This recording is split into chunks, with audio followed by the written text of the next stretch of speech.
The first thing a dead body teaches you is that ghosts aren't real. It's a lesson in brutal biological finality. The second thing, if you're unlucky enough to learn it, is that you are profoundly and terrifyingly wrong. My name is Mark, and for the better part of 15 years, my office has been the controlled chaos in the back of an ambulance. I've held the hands of the dying, and I've bagged the dead. I've seen things that would turn your stomach, things that would make you question your faith in humanity, but never my faith in reality. To me, death was a simple clinical equation, the cessation of electrical and biological function, a machine powering down, nothing more. I'd listen to the new guys, the wide-eyed rookies, whispering stories around the station after a particularly rough DOA, that's dead on arrival. They'd talk about a feeling in a house, a sudden cold spot, or seeing a shadow move in their peripheral vision. I'd just shake my head, stirring my stale coffee. It's trauma, I'd tell them, my voice flat. It's your brain trying to process the horror, so it fills in the blanks with spooky nonsense. You see what you want to see, or what you're afraid to see. I was the guy who prided himself on his steady hands and his even steadier grip on the tangible world. I didn't believe in ghosts. I believed in pathophysiology, the study of how disease and injury affect the body. That is, until a call to a quiet house on a Tuesday night taught me a lesson about the kind of electricity that doesn't show up in any textbook. Being a medic isn't a job. It's a lifestyle, and a corrosive one at that. It's long hours of boredom, paperwork, checking inventory, cleaning the rig, punctuated by moments of sheer adrenaline-fueled terror. It's the sickly sweet smell of a diabetic emergency, the metallic tang of blood in the air, the constant low-level thrum of anxiety that lives in your chest and never quite goes away. And in that lifestyle, you develop a culture, a set of codes to survive. Superstitions born from seeing too much coincidence to believe it's all random. The big one, the one that everyone knows, is that you never, ever say the Q word on shift. Saying it's quiet is like personally inviting the Reaper to go for a joyride and take the whole city with him. But there's a deeper one, an unspoken rule of reverence. On a DOA call, you do your job with quiet respect. You are a guest in the worst moment of a family's life. You don't make jokes. You don't speculate on their life. You are a technician, a witness to the end of a story, and you afford it a certain dignity. It's a line you don't cross. The call dropped around 2 in the morning, shattering the fragile peace of the station. The dispatcher's voice was calm, almost robotic. Unit 7, respond priority 1. 58-year-old male. Witnessed cardiac arrest. Cross Street, Sycamore and Elm.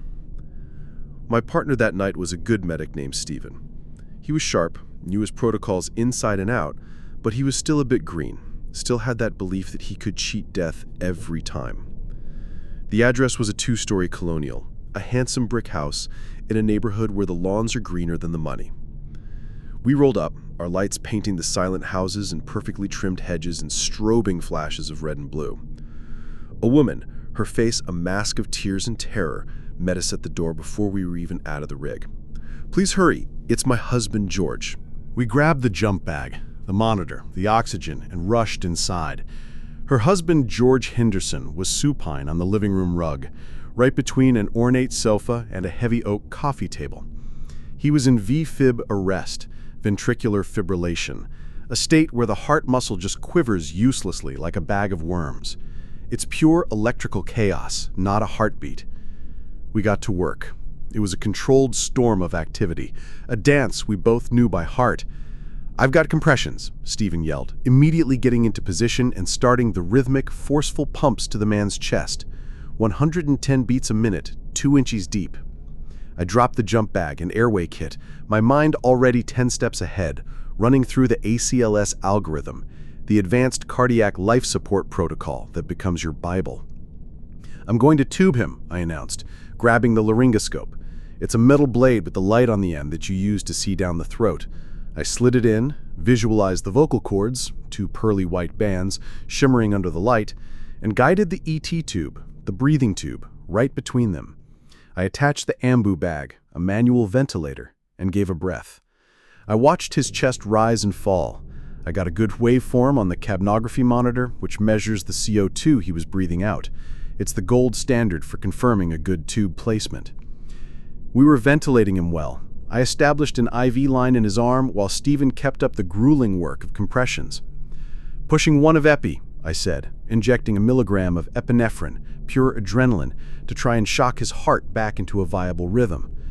We waited a few eternal seconds. Nothing. The chaotic scribble on the monitor remained. I slapped the defibrillator pads on his chest. "Charging to 200 joules. Stephen, I'm clear. Are you clear?" "Clear," he yelled, pulling his hands away. "Clear," I shouted, pressing the orange button. Mr. Henderson's body arched off the floor in a single violent convulsion.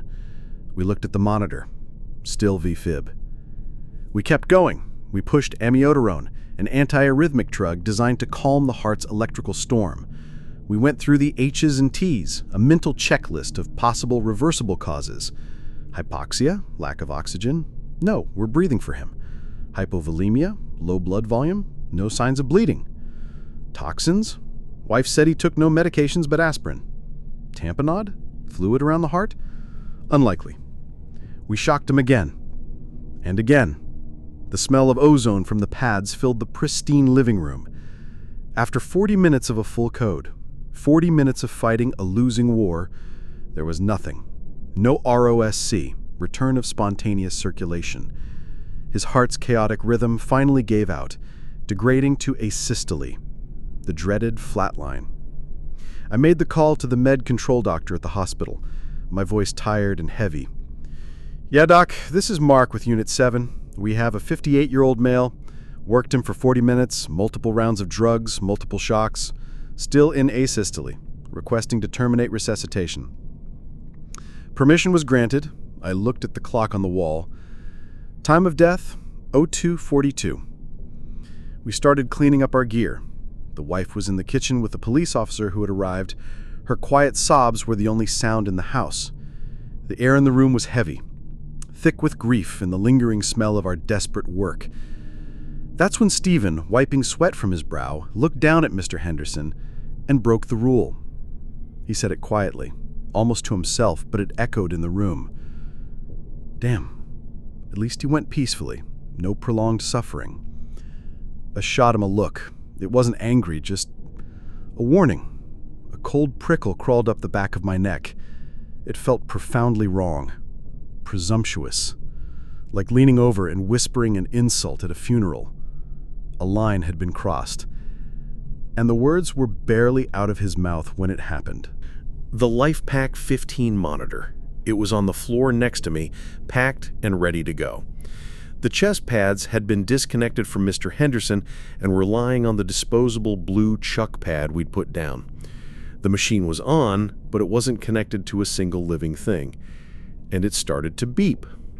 It wasn't the shrill, continuous alarm of asystole. It was the calm, rhythmic, perfect beep of a healthy heartbeat. I stared at the screen, my own heart suddenly pounding in my ears. A perfect, beautiful waveform was marching across the display.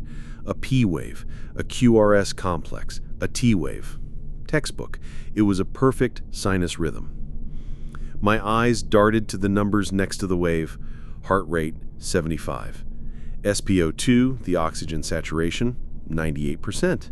It was displaying the vitals of a living, breathing man. A healthy man. It lasted for 5 seconds, 5 solid seconds that felt like an eternity, long enough for both of us to stand there, frozen, staring at the screen, long enough for my rational mind to scream in protest. I looked at the monitor, then at Mr. Henderson's still body, then back to the monitor in utter, silent disbelief. Then, as if a switch was flipped, it returned to asystole, the long, unwavering flatline. The silence of the room rushed back in, deafening. Stephen's face was ghost white, his jaw slack. "Did you He started, but he couldn't finish the sentence. I just nodded, my mouth too dry to form words. I knelt and checked the machine like a fool, my hands shaking slightly. The leads were disconnected. The pulse oximeter finger probe was clipped to the side of the bag, its red light glowing against empty air. It was physically, electronically, fundamentally impossible. We packed the rest of our gear without another word. The ride back to the station was the quietest, longest of my career.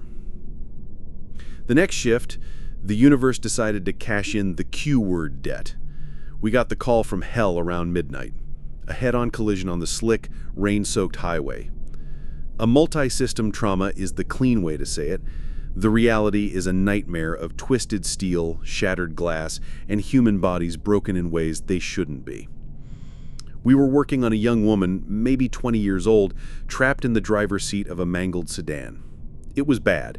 A bilateral femur fracture, both her thigh bones were snapped, and she was showing signs of internal bleeding.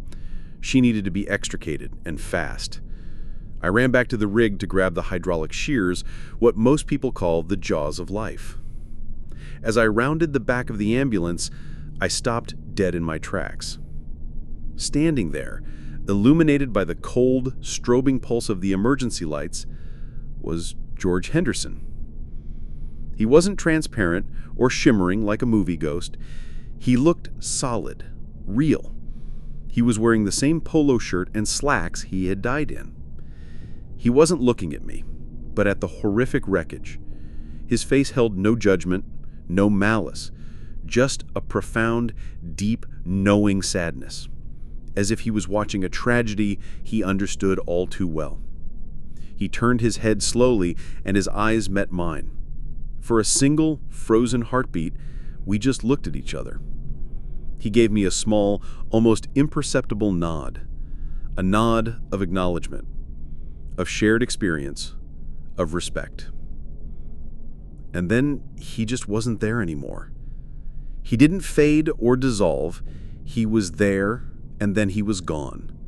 Like a light switching off, leaving only the rain and the flashing lights in his place. I grabbed the shears, my hands trembling, and I understood. The heartbeat on the monitor wasn't a glitch. It was communication. It was Mr. Henderson answering Stephen. Yes, I am at peace. And this was him returning the gesture. A silent observer, a witness to our work, acknowledging the thin line we walk every single day. I'm still a man of science. I still believe in pathophysiology. But I've added a new chapter to my personal textbook, one they don't teach in medic school. I believe now that when the machine of the body powers down, sometimes the electricity, the soul, the consciousness, whatever you want to call it, doesn't just dissipate. Sometimes it lingers. I still tell the rookies not to believe in ghosts. It's better for them to stay grounded. But I also teach them the most important rule of all. Always treat the dead as if they are still in the room. Because, as I learned on a quiet Tuesday night, there's a damn good chance they are.